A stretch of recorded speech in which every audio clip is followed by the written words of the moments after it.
ಈ ಘಟನೆ ನಮಗೆ ಶನಿವಾರಕ್ಕೆ ನಮಗೆ ಈ ಘಟನೆ ಬಗ್ಗೆ ನಮಗೆ ತಿಳಿದಿದೆ. ಬಟ್ ಈ ಘಟನೆ ಆಗಿರೋದು 12ನೇ ತಾರೀಕು ಭಾನುವಾರ ಆಗಿರೋಂಥ ಘಟನೆ ಇದು ನಮ್ಮ ಗಮನಕ್ಕೆ ಬಂದಿರೋದು ಶನಿವಾರ ರಾತ್ರಿ ನಿಮ್ಮ ಗಮನಕ್ಕೆ ಬಂತು. ಹಾಗಾಗಿ ಅದ್ರ ಬಗ್ಗೆ ಇಮಿಡಿಯೇಟಾಗಿ ನಾವು ಅದ್ರ ಬಗ್ಗೆ ಒಂದು ಪರಿಶೀಲನೆ ಅಂದರೆ ಇನಿಷಿಯಲ್ ಪ್ರೋಬ್ ಮಾಡಿದ್ದೀವಿ. ಪ್ರೋಬ್ ಮಾಡಿ ಅಲ್ಲಿ ಇದ್ದಂಥ ಒಬ್ಬ ಸೆಕ್ಯೂರಿಟಿ ಸೂಪರ್ವೈಸರ್ ಏನಿದ್ದಾರೆ ಅವ್ರ ಮೇಲೆ ನಾವು ಕ್ರಮ ತಗೊಂಡು ಅವ್ರಿಗೆ ನಮ್ಮ BMRCಲಿಂದ ಅವ್ರಿಗೆ ಟರ್ಮಿನೇಟ್ ಮಾಡಿದ್ದೀವಿ.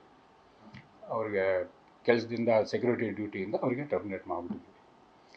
ಇದ್ರ ಬಗ್ಗೆ ಮತ್ತೆ ಕುಲಂಕುಷವಾಗಿ ಮತ್ತೆ ಇನ್ನೊಂದು ರಿಪೋರ್ಟ್ ಮಾಡೋಕ್ಕೆ ಒಂದು ಎನ್ಕ್ವೈರಿ ಕಮಿಟಿ ಕೂಡ ಮಾಡ್ಕೊಂಡಿದ್ದೀವಿ. ಬಟ್ ಇಲ್ಲಿ ಆ ಸೆಕ್ಯೂರಿಟಿ ಸೂಪರ್ವೈಸರು ಮಾಡಿರೋವಂಥದ್ದು ಒಂದು ನಾವು ಖಂಡಿಸ್ತೀವಿ. ಯಾಕಂದರೆ ನಮ್ಮ ಮೆಟ್ರೋ ಏನಿದೆ, ನಮ್ಮ ಮೆಟ್ರೋ ಇಲ್ಲ ಬಡವರಿರ್ಬೋದು, ಇಲ್ಲ ಸಾಹುಕಾರರು ಇರ್ಬೋದು, ಯಾವುದೇ ವರ್ಗ, ಇಲ್ಲಿ ಯಾವ ಮತ ಭೇದ ಯಾವುದೂ ಇರೋಲ್ಲ. ಯಾಕಂದರೆ ಇದು ಸಾರಿಗೆ ಸಂಸ್ಥೆ ಆಗಿರೋದ್ರೆ ಇದರಲ್ಲಿ ಯಾವ ಮತ ಭೇದನೂ ಇರೋದಿಲ್ಲ. ಹಾಗಾಗಿ ಅವನು ಮಾಡಿರೋಂಥ ವರ್ತನೆ ಏನಿದೆ ಅದನ್ನು ಖಂಡಿಸ್ತೀವಿ ನಾವು. ಅದಲ್ಲದೆ ಇದ್ರ ಬಗ್ಗೆ ಮತ್ತಷ್ಟು ನಾವು ಇವಾಗ ಆಳವಾಗಿ ಅದನ್ನು ಮತ್ತೆ ವಿಚಾರ ಮಾಡ್ತೀವಿ. ಮತ್ತು ಈ ಥರದ್ದು ಮರುಕಳಿಸಬಾರ್ದು ಅನ್ನೋದಕ್ಕೆ ನಾವು ಇವಾಗ ಇರೋವಂಥ ಎಲ್ಲ ಸೆಕ್ಯೂರಿಟಿ ಏಜೆನ್ಸೀಸ್ ಏನಿರ್ತಾರೆ ಅವ್ರಿಗೆಲ್ಲ ಮತ್ತೆ ನಾವು ಸೆನ್ಸಿಟೈಸಿಂಗ್ ಪ್ರೋಗ್ರಾಮ್ ಅಂತ ಏನು ಹೇಳ್ತೀವಿ, ಅಂದರೆ ಟ್ರೈನಿಂಗ್ ಟೈಪ್, ಅವ್ರಿಗೆ ಪ್ರತಿನಿತ್ಯ ಒಂದು ಬೆಳಗ್ಗೆ ಹೊತ್ತು ಒಂದು ಸ್ಮಾಲ್ ಆಗಿ ಒಂದು ಟ್ರೈನಿಂಗ್ ಕೊಡೋದು, ಅವ್ರಿಗೊಂದು ಡ್ರಿಲ್ ಮಾಡೋದು, ಈ ಥರದ್ದೆಲ್ಲ ನಡೀತಾ ಇರ್ತದೆ.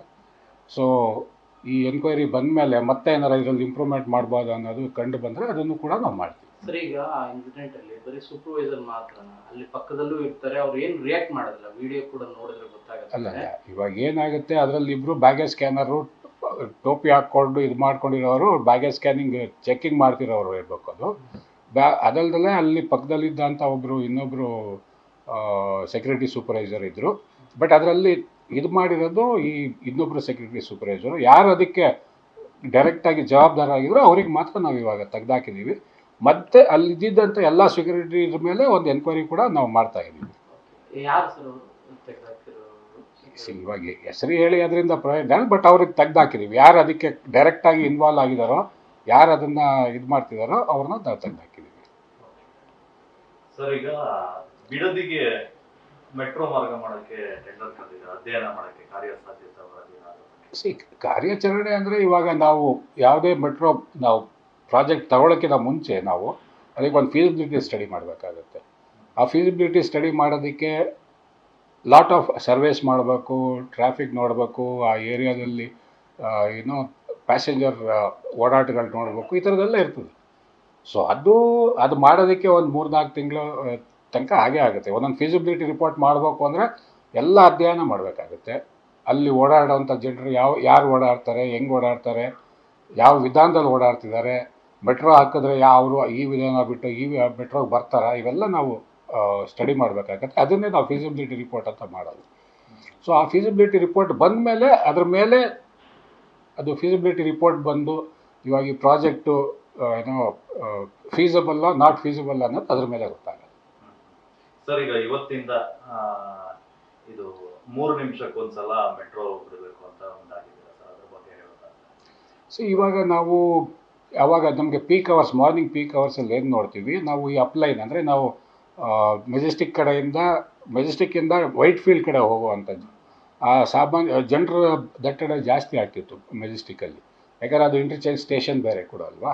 ಸೊ ಹಾಗಾಗಿ ನಾವು ಇದ್ರ ಬಗ್ಗೆ ಸುಮಾರು ಅನಲೈಸ್ ಮಾಡಿ ಈ ಶಾರ್ಟ್ ಲೂಪ್ ಮೊದಲು ಏನು ನಾವು MG ರೋಡಿಂದ ಮೆಜೆಸ್ಟಿಕ್ಕಿಂದ MG ರೋಡ್ ತನಕ ಒಂದು ಶಾರ್ಟ್ ಲೂಪ್ ಮಾಡ್ತಾಯಿದ್ವಿ.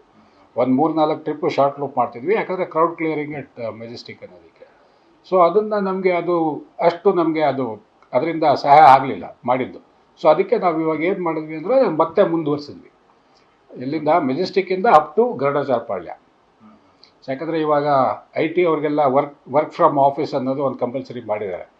ಸೊ ಹಾಗಾಗಿ ಇವಾಗ ದಟ್ಟಣೆ ಜಾಸ್ತಿ ಆಗೋದು ಬೇಡ, ಮತ್ತಷ್ಟು ತೊಂದರೆ ಆಗೋದು ಬೇಡ ಜನರಿಗೆ ಅಂದ್ಬಿಟ್ಟು ಇವಾಗ ಸುಮಾರು ಇವತ್ತು ಬೆಳಗ್ಗೆನೇ ಶುರು ಮಾಡಿದ್ದೀವಿ ಅದನ್ನು. ಇವಾಗ ನಾವು ನೋಡ್ದಂಗೆ ಸುಮಾರು 8 ಶಾರ್ಟ್ ಲೂಪ್ಸ್ ಬೆಳಗ್ಗೆ ಮಾಡಿದ್ದೀವಿ ನಾವು. ಸೊ ಅದರಿಂದ ಸುಮಾರು ಜನರು ಆಲ್ರೆಡಿ ಅಪ್ರಿಸಿಯೇಷನ್ಸು ಕೂಡ ಬರ್ತಾ ಇದೆ. ಸೊ ಜನರ ದಟ್ಟಣೆ ಕೂಡ ನಾವು ದಿನ ನೋಡ್ತಾ ಇರೋಂಗೆ ಇವತ್ತು ಸ್ವಲ್ಪ ಕಡಿಮೆನೇ ಇತ್ತು ಮೆಜೆಸ್ಟಿಕ್ಕಲ್ಲಿ. ಸೊ ಇದರಿಂದ ಉಪಯೋಗ ಆಗ್ತಿದೆ ಅನ್ನೋದು ಕಂಡು ಬಂದಿದೆ. ಸರ್, 18ಕ್ಕೆ ಆಗಿರೋದು. ಗೊತ್ತಾಗಿದ್ದೀರಾ? 18 ಸರ್? 18. ನಮಗೂ ಗೊತ್ತಿಲ್ಲ, ಯಾರು ನಮಗೆ ಗೊತ್ತಿದ್ರೆ ನಾವು ಯಾವಾಗಲೂ ಆಗೋಗ್ತಿದ್ದಿದ್ದು. ಅವ್ರು ಸೋಷಿಯಲ್ ಮೀಡಿಯಾದಲ್ಲಿ ನನ್ನ ಹ್ಯಾಂಡಲಲ್ಲಿ ನನಗೆ ನಾನು ಟ್ವಿಟ್ರಲ್ಲಿ ನೋಡಿದ್ದೆ ಶನಿವಾರ ರಾತ್ರಿ. ಇವ್ರಿಗೆ ಟ್ಯಾಗ್ ಮಾಡಿದ್ರು. ಸರ್ ಅದೇ ಬಟ್ಟೆ ಯಾವ ತರ ಬಟ್ಟೆ ಬೇಕಾದ್ರೂ ಹಾಕೊಂಡು ಮೆಟ್ರೋದಲ್ಲಿ ಓಡಾಟ ನಡೆಸಿ. ಯಾವ ಥರ ಬಟ್ಟೆ ಅಂದರೆ ಸ್ಟ್ಯಾಂಡರ್ಡ್ ಹಾಕ್ಕೊಳ್ಳು. ನ್ಯೂಸ್ ಫಸ್ಟ್ ನಿರ್ಭೀತಿಯಿಂದ ನಿಮ್ಮ ಪರವಾಗಿ.